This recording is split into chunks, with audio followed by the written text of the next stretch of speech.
Okay, so here's how you connect your domain name to your Weebly account. Okay, so I'm gonna go here,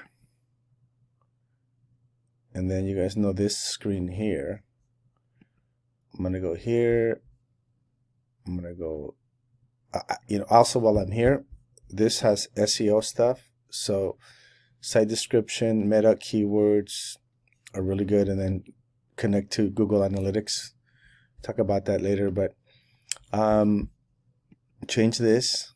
Then you're gonna transfer, and then I'm gonna use one of my domains that I have parked just to show you guys. And then you're gonna go connect your domain, and then you're gonna do it yourself. You're gonna paste this or copy it and paste it. You're gonna go to GoDaddy, your GoDaddy account.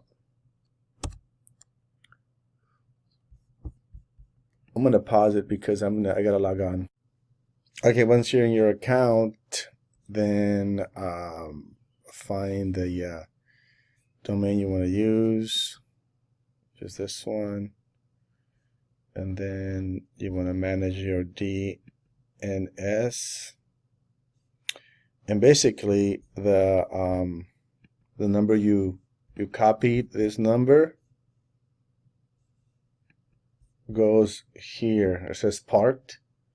So you're gonna edit, and then you're gonna park it right here. You're just gonna copy that number there, and then you update it, you save, okay? And that's it. I'm not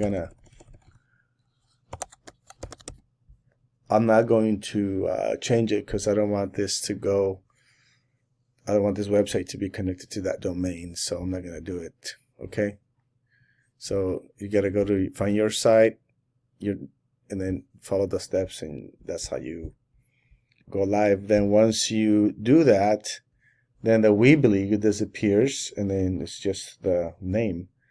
It takes 24 hours. Sometimes it happens right away. All right, guys.